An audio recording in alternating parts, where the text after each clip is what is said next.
अच्छे से पढ़ते चलिएगा, और यदि एक बार आप पढ़ रहे हैं तो बहुत दिक्कत नहीं होगी। तो हम लोगों ने 6 काव्य प्रयोजन पढ़े मम्मट के। हेतु 3 पढ़ा, लेकिन मम्मट ने फाइनली कहा कि तीनों मिला करके ही हेतु है, हेतवा नहीं है। तो शक्ति, निपुणता और अभ्यास, ये अलग अलग काव्य में हेतु नहीं होगा, सब मिलकर के लिखा ना कि समुदिता हेतवा न तो व्यस्ता। अलग अलग इनको हम, शक्तिवश से काव्य नहीं हो सकता, निपुणतावश से काव्य की उत्पत्ति नहीं हो सकती। काव्योत्पत्ति में, काव्य के उत्पन्न होने में, काव्य में हेतु, ये तीनों मिलजुल करके। तो मैं भी आपको बता दूं, शिक्षक रहे और छात्र भी रहे और स्कूल रहे, सब मिलजुल करके तब स्कूल बनता है। स्कूल केवल बिल्डिंग से नहीं बनता, स्कूल केवल छात्रों के होने से नहीं होता, स्कूल केवल शिक्षकों के होने से नहीं होता। तो आप समझें कि हम लोग छात्र भी रहे, शिक्षक भी रहे, बिल्डिंग इत्यादि भी रहे, तो सब मिला जुला के उसको हम विद्यालय बोलते हैं। ऐसी काव्य हेतु को समझ लीजिए कि काव्य हेतु में, काव्य के कारण में 3 चीज़ें आवश्यक हैं, शक्ति, निपुणता और अभ्यास। इसके पहले भी लोगों ने, कुछ लोगों ने केवल प्रतिभा को कहा कि प्रतिभा है तो हो जाएगा, कुछ लोगों ने अभ्यास को कहा। तो सब मिला जुला के मम्मट ने अपने पूर्ववर्ती आचार्यों को पढ़ा, सुना, समझा, और इसके बाद उन्होंने ये 3 चीज़ें निर्धारित की, और तीनों चीज़ों की व्याख्या भी उन्होंने यथास्थान की कि शक्ति क्या है, अभ्यास क्या है और निपुणता क्या है। निपुणता हमें कहाँ से प्राप्त होगी ये भी उन्होंने बताया, लोक शास्त्रादि काव्यादि वेक्षणात्। अभ्यास किसके पास करें, तो बोले काव्य की शिक्षा अभ्यास। शक्ति क्या है, तो उन्होंने कहा शक्ति कवित्व बीज रूपा संस्कार विशेषः याम बिना काव्यम न प्रसरेत प्रस्तुतम वा उपहसनीय। तो वो सब चीज़ को डिफाइन किया। अब पहले तो कारिका में बोले, इसके बाद उन्होंने उसकी व्याख्या भी। अब बोले जिसको हमने कहा कि तद अदोषौ शब्दार्थौ शगुणौ अनलंकृति, यदि वो काव्य है तो वो काव्य कितने प्रकार का हो सकता है। तो आप देखेंगे कि जब आप पढ़ेंगे जगन्नाथ को, तो पंडित राज जगन्नाथ काव्य भेद में कहते हैं कि 4 होना चाहिए। और इन्होंने कहा कि भाई मम्मट अपने पूर्ववर्ती वामन को और भामा को, अपने सभी पूर्ववर्ती आचार्यों को उन्होंने पढ़ा, सुना, समझा, और उनके काव्य भेदों को भी पढ़ा, सुना, समझा। फिर फाइनली उन्होंने काव्य के 3 भेद बताए, और उसको उत्तम, मध्यम और अधम कहा। किसी को ध्वनि काव्य और मध्यम काव्य और अवर काव्य कहा। तो हम पहले 3 भेदों में एक भेद को आज देखते हैं। इन्होंने कहा इदम उत्तमम, बोलिए इदम उत्तमम, बोले वह उत्तम है। इदम उत्तमम, इदम किम, इदम काव्यम, वो काव्य उत्तम है जो अतिशायिनी व्यंग्ये, जो अतिशायिनी किससे, वाच्यार्थ। तो आगे आप चलेंगे ना तो देखेंगे वाच्यर्थ, व्यंग्य अर्थ। क्या देखेंगे, तो आप 3 प्रकार का अर्थ देखेंगे, वाच्यार्थ, लक्ष्यार्थ और व्यंग्यार्थ। तो मम्मट ने कहा कि जो वाच्यार्थ यानी किसी शब्द का जो शब्दार्थ होता है वो उसका वाच्यार्थ है। तो बोले यदि किसी काव्य में वाच्यार्थ का मतलब हुआ वाच्य अर्थ से अधिक, अतिशायिनी, अत्यधिक उत्कृष्ट हो, क्या, व्यंग्य। व्यंग्य मतलब व्यंग्यार्थ। तो 3 प्रकार का अर्थ समझते चलिएगा। यदि हमने कहा पंखा, और पंखा का अर्थ हम यही पंखा समझते हैं, ये वाच्यार्थ है। क्या करें, और जैसे आपको कोई कहे कि भाई साहब पंखे की तरह तिलमिला रहे हो, तुम पंखे हो, तो ये आपका यहाँ पंखे का अर्थ पंखा माने आप नहीं हुआ, यहाँ वाच्यार्थ पंखे का कुछ और है। और जब आपको कोई उस तरह से कहता है तो ये क्या है, व्यंग्यार्थ ना। आपने गांव में सुना होगा, घरों में बहुत बार सुना होगा, हमने तो अपनी अम्मा से बहुत बार सुना है कि हाथी ना उठबे। हमको जगाते समय सुबह बोलती थी कि हाथी अबे ना उठबे। अब वो भैंसा सोवत है, अबे भैंस। अब बताइए भैंस जो सो रही वो कौन होगी। ये यहाँ भैंस का वाच्यार्थ वही है क्या, भैंस कभी बिस्तर में सोती है। तो अम्मा के मुंह से जो निकला हुआ भैंस शब्द का वाच्यार्थ क्या हो सकता है। और वो या तो अपनी बेटी को कह रही होगी या तो बहू को कह रही होगी। और मैं आपको बता दूं कि हमारी बहन नहीं है, तो बट नेचुरली आप समझ लो किसको कह रही थी। तो आप भैंस का वाच्यार्थ और हाथी का वाच्यार्थ आप समझ सकते हैं। यानी जब वाच्यार्थ से ज़्यादा अतिशायिन व्यंग्य हो जाए तो उसी को बुधई ही कथिता, क्या ध्वनि, उसी को बुधई विद्वानों के द्वारा कथिता कहा गया, क्या ध्वनि। और यही है पहला काव्य का भेद। क्या कहा? तद भेदान, हमें एक भेद की बात चर्चा कही ना, तो कहा इदम इदम यह इदम काव्यम, इदम क्या, जो इदम उत्तमम।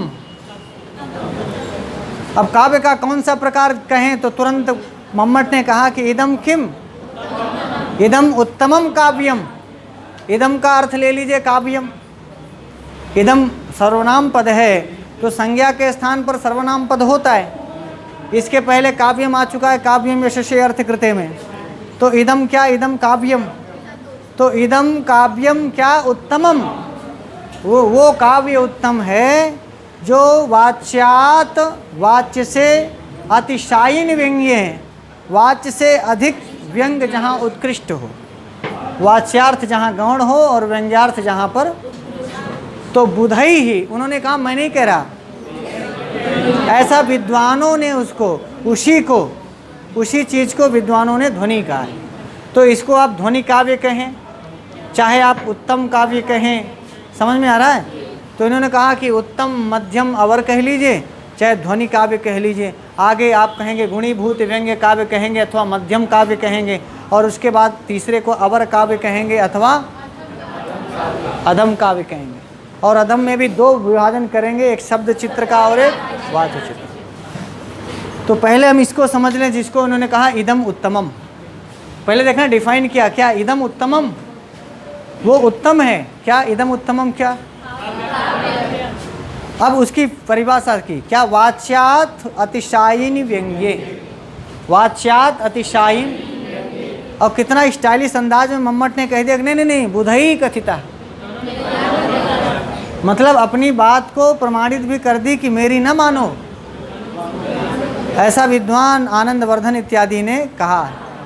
आनंदवर्धनादि विद्वानों ने उसको ध्वनि कहा है, और जिसको आनंदवर्धनादि विद्वान ध्वनि कहते हैं वही उत्तम काव्य है, जहाँ वाच्य से अधिक व्यंग्य की प्रधानता होती।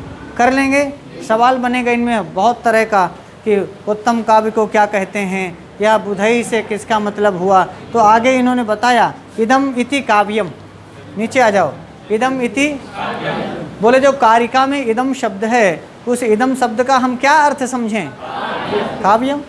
तो सवाल पूछ लेगा कि इदम उत्तममतिशयिन व्यंग्ये वाच्यात ध्वनिर्बुधई कथिता में इदम पद से किसका बोध हो रहा है, कहाँ लिखा है, नीचे लिखा है इदम इति काव्यम। इदम क्या है, हाँ, तो कारिका में बताया कि जो इदम है वो काव्यम है। और आगे लिखा है बुधई ही वैयाकरणई, क्या लिखा है, बुधई ही, बुधई में तृतीया का बहुवचन है। और बुधई का अर्थ किया कि बुध से अर्थ हम क्या समझें, कहीं आप सोम मंगल बुध ना समझ लें, इसलिए मम्मट ने कहा कि भैया बुधई माने बुधवार नहीं, बुधई वैयाकरण। तो व्याकरण शास्त्र में वैयाकरणों ने जिसको ध्वनि कहा है, वैयाकरणों ने जिसको स्फोट कहा है, वही, उसी को हम व्यंग्य कह रहे हैं, उसी को हम। तो बुधई का भी एक बार परीक्षा में पूछ चुका है, प्रवक्ता की परीक्षा में, कि इदम उत्तममतिशयिन व्यंग्ये वाच्यात ध्वनिर्बुधई कथिता में बुधई पद से क्या, किसका अर्थ बोध हो रहा है, या बुधई शब्द का क्या अर्थ है, ऐसा कुछ सवाल आया है। आप यदि प्रतियोगिता गंगा रखे होंगे तो काव्य प्रकाश उठा के देखिएगा, यहीं से वो सवाल है जहाँ लिखा ना बुधई वैयाकरणई ना। अच्छा, इसके पहले भी जो आपने कहा ना रसस्य प्राधान्यात नाचा अलंकारता, ये सवाल भी पीछे आया हुआ है। तो जो आप देखिए, मैं बहुत सारी चीज़ें हमारे संकोच के नहीं कहता हूँ, पर एक चीज़ आज निसंकोच होकर कह दूँ कि यदि कोई संस्कृत विद्यार्थी संस्कृत के क्षेत्र में तैयारी कर रहा है, उसको बिना सोचे प्रतियोगिता गंगा के दोनों खंड रखने चाहिए। वो महाभारत है, और कोई आदमी यदि उन किताबों से चूक जाता, हम ये नहीं कहते कि उसमें से सब आ जाएगा, पर गुरु बहुत बार ऐसा हुआ ना, बहुत बार कि कोई परीक्षा देने लोग गए हैं, 80% सवाल वहीं आ जाता है। पूछो सर आपको कैसे पता, इसलिए पता है ना कि जब कोई नया पेपर होता है तो हम लोग नए पेपर को उसमें चढ़ाते हैं, तो या तो पहले ढूंढते हैं कि आया तो नहीं है। तो जनरली 80% पेपर में ना सिर्फ हमको लिखना पड़ता है कि इस परीक्षा में आया है, उसमें चढ़ाना नहीं पड़ता। इसी से हम लोग जान जाते हैं कि ये प्रश्न कहीं ना कहीं आ चुका है। और फिर मान लो पूछ लेगा कि बुधई पद का क्या अर्थ है, तो हम लोग यदि एक बार उस प्रश्न को लिख दिए हैं तो दोबारा नहीं लिखेंगे, सिर्फ ये लिख देंगे कि यूपी प्रवक्ता 2016 में आएगा तो बस वही चढ़ा देंगे, 16 में भी आया, पुनरावृत्ति नहीं होती। इस दृष्टि से वो किताब, और समझ लीजिए अब तक संस्कृत गंगा के जितने काम होंगे, हो सकता है आपको साहित्यम बड़ी अच्छी किताब है, व्याकरणम आपको लगता हो कि LT सर ने बहुत अच्छी लिखी, हमसे पूछिए कि सर आप सबसे ज़्यादा किस किताब को मानते हैं, भाई साहब 4 साल ज़िंदगी के गुजर गए उस किताब को करने में, 4 ईयर, और 20-25 साथियों के साथ काम करते थे। सही पूछो ना कि जिसमें पसीना फेंक दिया है हम लोगों ने, वो वही किताब है, प्रतियोगिता गंगा। और प्रत्येक विद्यार्थी को, अच्छा बहुत बार ऐसा होता है कि मान लीजिए हम कहें तो ये लग जाए कि अरे सर तो अपनी किताब आप नहीं भी लोगे तो भी उस किताब की बहुत डिमांड है और बहुत मार्केट में बिकती है, और जो भी देखता है वो अपने से लेता है। पर मान लीजिए हम कहेंगे तो थोड़ा सा आपको विश्वास बढ़ना चाहिए, और जितना उसमें काम हुआ है ना, जितनी मेहनत है, उसका यदि आपसे 1000 रुपये भी एक वॉल्यूम का लिया जाए ना तो कम है। यदि 1000 की उस किताब को बेचें तो भी परिश्रम के हिसाब से कम है, आपको मुद्रण दोष दिखाई नहीं पड़ेगा। आप खुद कल्पना करके सोचिए, प्रत्येक प्रश्न का जो स्रोत खोल के लिखा गया है ना, किस किताब के किस पेज नंबर पर है इसका उत्तर, इसको करने में 1.5 साल लगे। 18 महीने हम लोग सिर्फ यही काम किए। बोलो हाँ, 18 महीने तक ये खोजना कि ये लाइन कहाँ की है। रघुवंश के 14वें सर्ग का 58वां श्लोक तो सोचिए, पूरा पूरा सर्ग पलटते थे। अब नाम भरा सर्वज्ञ, इतना थोड़ी याद रहता है कि फला सर्ग में, पर बहुत बार 4 विकल्प, बहुत बार ऐसा हुआ कि कोई सूक्ति पूछा था, बहुत बार ऐसा हुआ, और 4 विकल्प थे, मान लो किरातार्जुनीयम, शिशुपाल वधम, नैषधि चरितम और रघुवंश, कहाँ की सूक्ति है। पहला सर्ग होता तो जान जाते हैं, पहले दूसरा सर्ग हम लोग पढ़ें पूरा। अब सोचिए 18 सर्ग पूरा किरात पलटे, एक आदमी 22 सर्ग नैषध पलटा, एक आदमी 19 सर्ग रघुवंश पलटा, बोलो एक आदमी शिशुपाल वध का 20 सर्ग पलटा, तब जाके कहीं। अब मान लो मिस कर गया थोड़ी देर तो पुनः पलटना है। 4 विकल्प थे। बहुत बार ऐसा हुआ ना कि एक हर्षचरितम की सूक्ति थी, और हर्षचरितम की सूक्ति जैसे जैसे जैसे एकदम सूक्ति के बगल पहुँचे तब तक कोई फ़ोन आ गया, बात करने लगे, और तब तक पन्ना पलट गया। तो जहाँ तक खोजे थे हम लोग सोचे यहाँ तक खोजें, फिर से पूरा हो गया, 4 किताब ख़त्म हो गई, मिला ही नहीं। फिर मिला वहीं 10, फिर ये हुआ कि भाई अब 4 विकल्प यहाँ कहीं होगा, फिर हर्षचरितम पढ़ा गया। तो ये हुआ कि यार यहाँ तक तो खोजे थे, और अचानक मान लो फ़ोन नहीं आ जाता तो आदमी बात करने लगा, तब तक पता चला कि पन्ना पलट गया। तो जहाँ सूक्ति मिलने वाली थी वहीं फिर नहीं मिली। तो बहुत बार ये मैं आपसे कह रहा था कि हवा में कहीं नहीं लगाया गया, कोई तुक्केबाजी का प्रश्न नहीं है, सारे प्रश्नों का हल है, स्रोत के साथ है। और भारतवर्ष की सभी परीक्षाओं के पेपर जितना मिल गया हम लोगों को, वो चाहे तमिलनाडु का पेपर हो, चाहे केरल का हो, चाहे आंध्र प्रदेश का हो, MP का हो, बिहार का हो, उत्तर प्रदेश का हो, TGT हो, PGT हो, नेट हो, JRF हो, IS हो, PCS हो, लोअर हो, कहीं भी संस्कृत से जुड़ा हुआ कोई भी सवाल था, सबको हम लोगों ने कलेक्शन किया है। तो मुझे लगता है कि जैसे व्यास जी का महाभारत व्यास जी लिख करके प्रसिद्ध हुए हैं, प्रतियोगिता जगत का वो गुरु महाभारत है। अब ये कहिए कि हम लोगों के पास इतनी अच्छी टीम नहीं होती, हाँ ये सही बात है कि हम बैठ के इतनी मेहनत नहीं करते थे उसमें, पर और ख़ासकर वो लड़कियों की टीम बनाई गई थी, 4 लड़कियों को काम दिया गया था 4 चीज़ों में, एक को व्याकरण, एक को दर्शन, एक को साहित्य और एक को भाषा विज्ञान वगैरह, 4 टॉपिक अलग अलग। और हाँ ये ज़रूर हम पहले शुरुआत में करते थे कि सवाल कहाँ का है। तो बहुत बार ऐसा हो गया कि हम लोग सोचे मम्मट का है और वो साहित्य दर्पण का था, तो चूँकि साहित्य दर्पण और मम्मट का बहुत कुछ एक जैसा रहता है, तो ऐसी कुछ स्थितियां वहाँ हो गई हैं कि 10 रूपक का था हम लोग साहित्य दर्पण में कर दिए हों। पर और इस प्रकार की कोई गलती नहीं हो। ऐसे हो सकता है कि कोई 10 रूपक का प्रश्न आपको साहित्य दर्पण में मिल जाए, साहित्य दर्पण का प्रश्न 10 रूपक वाले टॉपिक में मिल जाए, काव्य प्रकाश का प्रश्न कुछ साहित्य दर्पण में चला गया है, साहित्य दर्पण का कुछ प्रश्न काव्य प्रकाश में आ गया है। वो जब उत्तर खोज रहे थे हम लोग तब मिला। तो ये हुआ कि अब सब टाइप वाइप हो गया, किताब बन गई है, तो इधर उधर हम लोगों ने नहीं किया, पर प्रश्न आपको हर जगह मिलेगा। और बड़ी खास बात उसकी जान लीजिए, टॉपिक वाइज करना ये भी बड़ा चैलेंज था, पुनरावृत्ति ना हो जाए ये भी बहुत बड़ा चैलेंज था। एक बार सवाल आ गया तो दोबारा दोहराया ना जाए, नहीं तो हितम मनोहारी से दुर्लभम बचा, यही सवाल 28 बार परीक्षा में आया। 28 पेपरों में यही तो 28 बार ये क्वेश्चन हो जाता ना, किरातार्जुनीयम के लेखक कौन है, यही सवाल कम से कम 25-26 बार आया। तो 26 तो प्रश्न नहीं लिखे गए, उसी पर यह चढ़ाया गया कि इस परीक्षा में, इस परीक्षा में, इस परीक्षा में, इस परीक्षा में, इस परीक्षा में इस प्रकार के सवाल आए। तो बहुत बार ऐसा हुआ है, और वो कम से 8 बार किताब तो पढ़ी गई है छपने के पहले, 5 बार तो बड़े बड़े मतलब जो नेट जीआरएफ लोग थे वो पढ़े थे, और 3 बार मैं स्वयं पढ़ा हूँ। नहीं, किसी भी किताब को फाइनली एक बार हम पढ़ते हैं, बच्चों के पढ़ने के बाद फाइनली एक बार हम उसका प्रूफ करते हैं और किताब सही रहती है। पर उस किताब को भी सही करने के चक्कर में हम लोग, तो एक तरह से वो बहुत मेहनत का काम हुआ है। और फिर से उसमें हम लोग अब तक जो पेपर है उसको ऐड कर रहे हैं, हो सकता है 1-2 महीने 3 महीने में आपको उसका अपडेट वर्जन मिले। अब तक जो प्रथम खंड आया था वो बहुत पहले का आया हुआ है, तो उसके बाद 1 साल लगभग बीत गए हैं, उसमें बहुत सारे पेपर नहीं हो पाए, तो उसमें काम चल रहा है। अच्छा, काम क्यों देर लगता है भाई, ये देखना पड़ता है ना कि आया तो नहीं, पुनरावृत्ति ना हो जाए, क्वेश्चन दोहरा ना जाए, इसलिए उस पन्ना पलटना करना 1 दिन पूरा लग जाता है एक पेपर करने। मान लो 100-150 प्रश्न हो तो उसको यथास्थान कलेक्शन करने में आपको 1 दिन लगेगा, और ऐसे भी 27-28 कम से कम 45 पेपर हो गए फिर से, तो उन 45 पेपर्स को फिर कलेक्शन करके लाना, तो ये भी एक बड़ा काम है। तो मैं आपसे कह रहा था कि चाहे टीजीटी का विद्यार्थी हो, पीजीटी का हो, यूजीसी का हो, नेट का हो, आरपीएससी का हो, कोई हो, संस्कृत यदि आपने प्रतियोगिता में रखी है तो ये दोनों किताबें आपको रखनी चाहिए। भविष्य में हम लोग जब यहाँ से कुछ खाली होंगे तो हम लोगों ने उसकी व्याख्यात्मक हल निकालने की योजना बनाई है, तो उसके 4 पार्ट निकालेंगे, वेद का अलग, दर्शन का अलग, साहित्य का अलग और व्याकरण का अलग, और व्याख्या कर करके जो प्रश्न आए हैं उनके कुछ व्याख्यात्मक, तो वो एक बहुत कंप्लीट पैकेज हो जाएगा मेरे ख्याल से प्रतियोगी परीक्षाओं के लिए। तो वो उसमें तो अभी बड़ा वक्त है, अभी विचार चल रहा है, उसको करने में समय भी लगेगा, पर जब कभी आए तो आप इसको करिएगा। तो मैं ये बता रहा था कि यहाँ से सवाल आए हैं।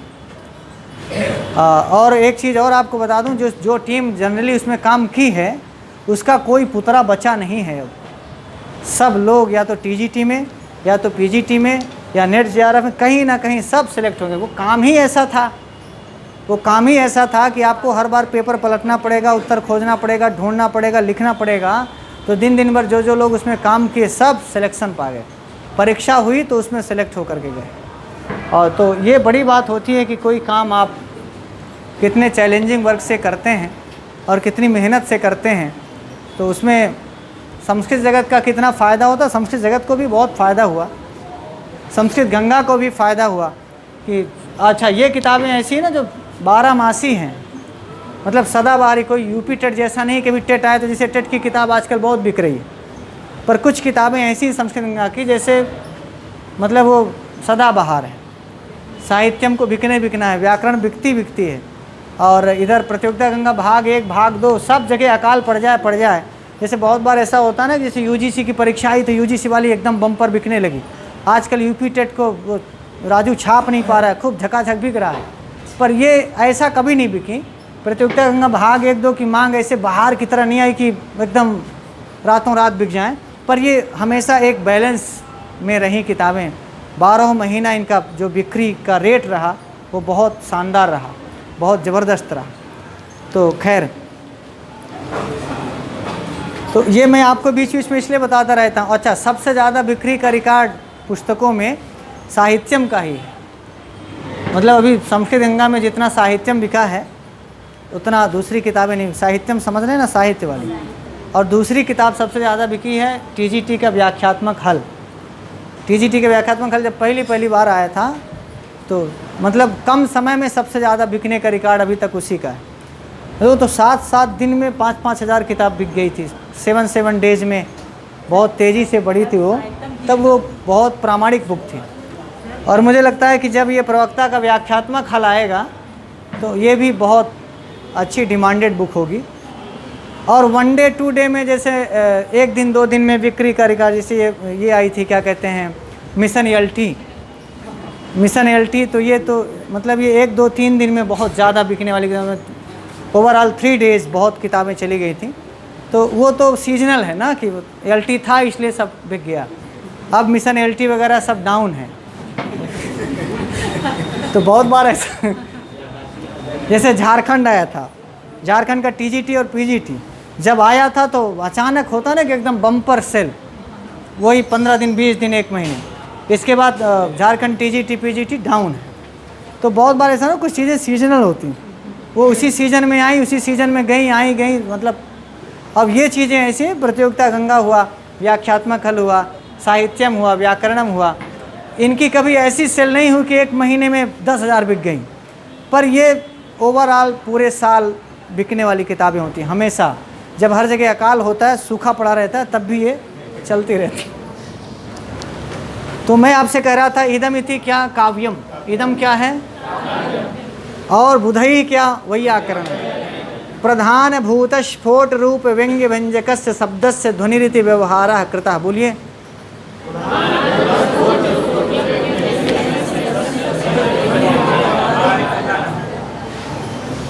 बोले कि जो वैयाकरण हैं उन्होंने प्रधान रूप से जो स्फोट है ना, स्फोट ही वो उनके यहाँ ध्वनि है, उसी के व्यंग्य व्यंजक भाव के, व्यंग्य और व्यंजक माने शब्द, और उनसे जो अर्थ निकले वो व्यंजक। तो शब्द और अर्थ का जो भाव था उसी को ध्वनि इति व्यवहारः कृतः, उसी को उन लोगों ने ध्वनि कहा। मम्मट बता रहे हैं, मम्मट ने कहा कि भैया वैयाकरणों ने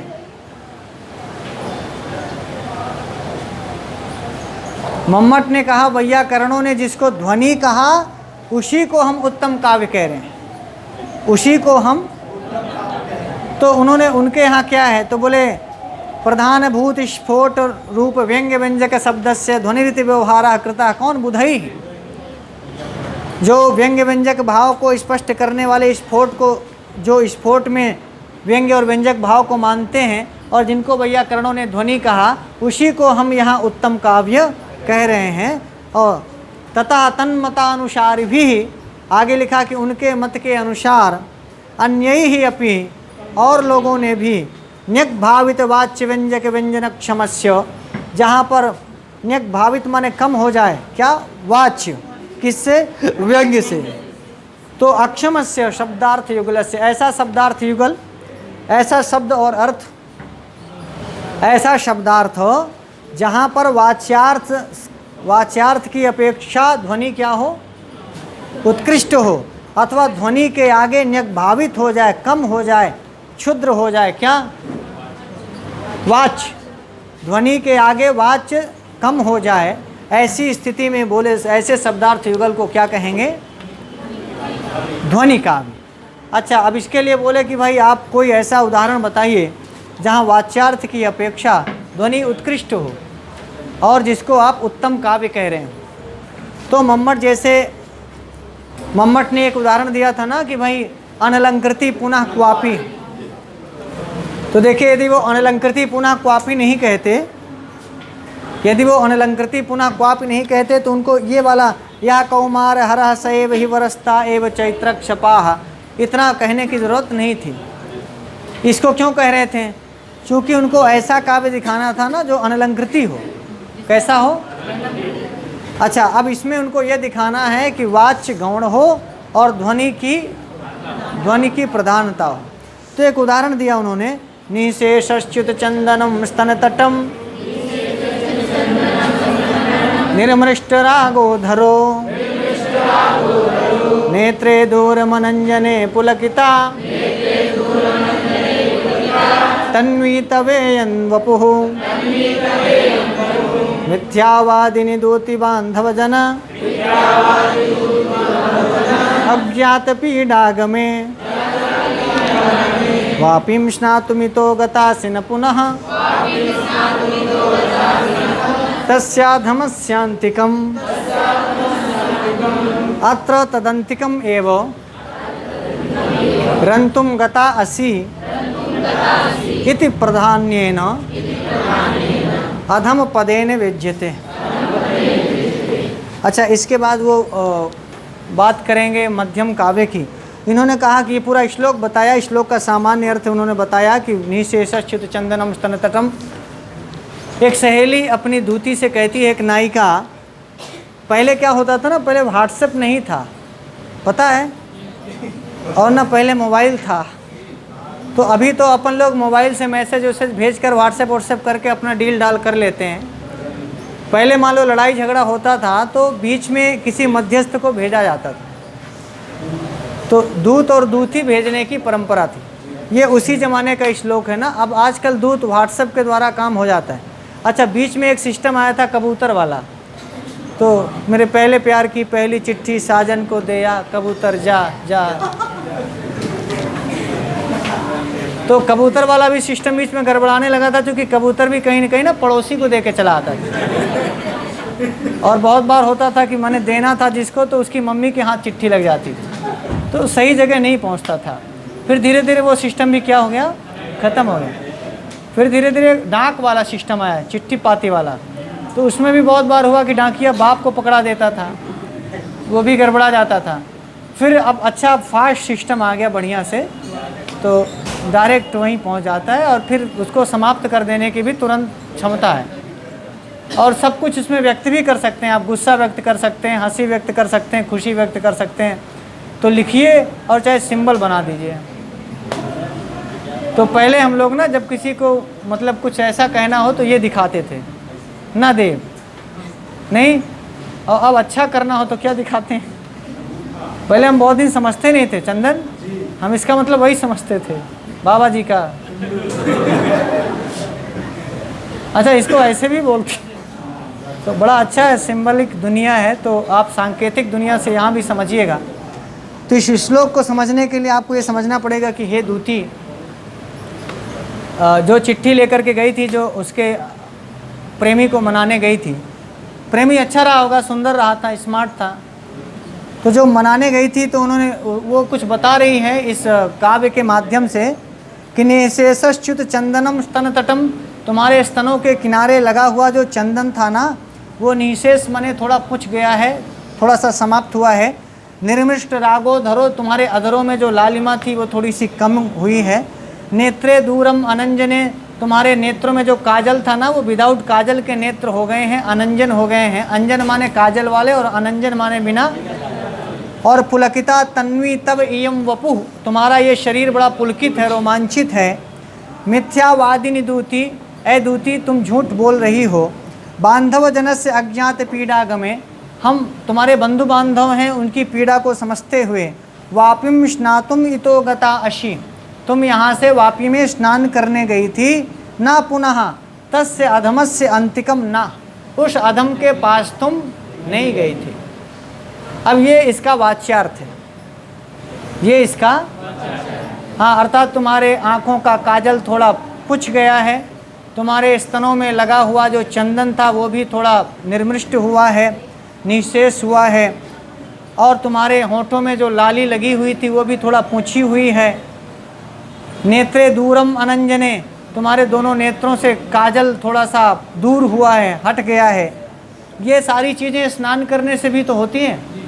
आप स्नान करते हैं तो आपका काजल, आपके होंठ में लगी हुई लाली और आपके स्तनों में लगा हुआ चंदन, ये सब धुल जाता है। तो वो कहते, और तुम्हारा शरीर पुलकित हो गया है, बहुत तो प्रसन्न लग रही हो, शरीर में रोमांच है। और बोले कि हमारी पीड़ा को समझते हुए मैं बिल्कुल जान रही हूँ कि तुम वहाँ नहीं गई, उस अधम के पास, उस नीच के पास, उस घटिया के पास, उस कमीने के पास, उस हरामखोर के पास। इसी अधम में तो सारा माल है, इसी में तो सारी पूरी कविता है। तो वो कहती है कि तुम उस अधम के पास नहीं गई थी, तुम तो वापी में नहाने गई थी। सहेली में बिल्कुल पक्का जानती तुम नहाने गई थी, तुम उसके पास गई नहीं थी। ये तो वाच्यार्थ है। व्यंग्यार्थ क्या है बाबू? देख लो, चंदन के पास व्यंग्यार्थ है। इसका मतलब यही है कि उस कमीने के पास तुम गई थी, तुम गई तो थी मेरे लिए मनाने, अपने लिए मना लियो। अरे वाह, क्या बात है, भाई साहब भी फास्ट हैं, फर्स्ट भी हैं, फास्ट भी हैं। अच्छा है, तो आप समझ रहे हैं इस बात को। वाच्यार्थ कुछ और कह रहा है। और वाच्यार्थ से अधिक प्रभावी क्या है? और यहाँ लिखा है कि तत्र तद अंतिकम एव, उसके पास ही रंतुम गता असी, उसके पास ही तुम रमण करने गई थी। ये प्राधान्य ने, ये प्रधानता के साथ यह अर्थ अधम पदे ने विजयते, यह अर्थ अधम पद से निकल के आ रहा है। जब वो कही ना कि उस कमीने के पास तुमने गई, कमीना ही शब्द कह रहा है कि वही हरामखोर कमीना है कि हमको छोड़ के तुमको तुम्हारे साथ प्यार करने लगा। तो ये अधम, समझ रहे हैं ना देवेंद्र जी? आपसे पूछ रहे, समझ रहे हैं ना? नहीं, हम ये नहीं कह रहे हैं कि मतलब वो आप ही हैं। आप डरिए नहीं, आप इतने सज्जन हैं, इतने उदार हैं। तो यहाँ अधम शब्द से, अधम शब्द में वो पूरा अर्थ आया कि अर्थात तुम, वाच्यार्थ तो ये है कि तुम वापी में स्नान करने गई थी, उसके पास नहीं गई थी। और व्यंग्यार्थ ये है कि तुम कहीं नहीं गई थी, तुम्हारे होठों से ये पुछी हुई लाली बता रही है, तुम्हारे स्तनों से पुछा हुआ ये चंदन बता रहा है, तुम्हारे आँखों के से काजल, ये पुछा हुआ काजल बता रहा है, तुम्हारा ये पुलकित शरीर बता रहा है कि तुम कहीं और गई ही नहीं थी स्नान करने, उसी के पास रमण करने गई थी। यही इसमें लिखा अंतिकम तदंतिकम, उसके पास ही रंतुम गतासी, रमण करने के लिए गई थी। यह प्राधान्यन अधम पद से व्यक्त हो रहा है, इसीलिए ये उत्तम काव्य का उदाहरण है। इसी को ध्वनि काव्य कहते हैं। ध्वनि काव्य में वो बात नहीं कही, मान लो वो कह देती कि तुम कहीं नहाने वहाने नहीं गई थी, उसी के पास रमण करने गई थी, तो यह उत्तम काव्य का नहीं, फिर ये अधम काव्य का उदाहरण हो जाता। वाच्यार्थ की प्रधानता हो जाती ना। और यदि आप सीधे सीधे वाच्यार्थ की प्रधानता, ये श्लोक ऐसा भी हो सकता था कि नहीं सहेली, तुम तो वापी ओपी देखो, झूठ मत बोलो, वापी नहाने नहीं गई थी, तुम उसी के पास गई थी और उसी से मिल के आ रही हो, उसी से प्यार करके आ रही हो, उसी से रमण करके आ रही हो। यदि ऐसा अर्थ हो जाता तो ये फिर उत्तम काव्य नहीं होता। अब देखना, रसस्य च प्राधान्यात्, ध्यान में रखना, रस की प्रधानता है, और रस की प्रधानता है इसलिए काव्य है और उत्तम काव्य है। क्यों? क्योंकि वाच्यार्थ से अधिक यहाँ पर ध्वनि प्रधान है। और ध्वनि वही है, ध्वनि वही होती है जहाँ वाच्यार्थ प्रभावित हो जाए, लक्ष्यार्थ और लक्ष्यार्थ के आगे व्यंग्यार्थ। तो उन्होंने कहा वाच बतो अशी, तुम वापी में स्नान करने गई थी, और व्यंग्यार्थ ये है कि तुम वहाँ पर नहीं गई थी। वाच्यार्थ कहता है कि स्नान करने गई थी, व्यंग्यार्थ कहता है नहीं गई थी। और यह बात किस पद से उभर के सामने आ जाती है? हाँ भाई, नहीं तो वो कह देते कि ना हमारे प्यारे के पास, हमारे पप्पू के पास, हमारे लल्लू के पास, हमारे छमुआ के पास। ये अधम शब्द बता रहा ना कि ये अधम शब्द का मतलब हुआ कि इतना नीच है, इतना कमीना है, इतना साला हरामखोर। चंदन आपके लिए है। इससे पता चलता है कि बात समझ में आ गई। और देखिए, अब आप इतने बड़े हो गए हैं कि अब आपको सारी बातें क्लियरली पता होनी चाहिए, आपको ऑब्जर्व होना चाहिए। और कोई चीज़, चाहे वो काव्य का लक्षण पढ़ रहे हो और चाहे काव्य का भेद पढ़ रहे हैं, इसलिए भर नहीं कहते कि नहीं आप मजाक कर लो, हंस लो। वो ज़माना गया जब आप मजाक करने लायक थे, हंसने लायक थे। अब आपको ऑब्जर्व करना पड़ेगा, उसको स्वीकार करना पड़ेगा, ग्रहण करना पड़ेगा, और हृदय से स्वीकार करना पड़ेगा कि अच्छा इसका ये मतलब।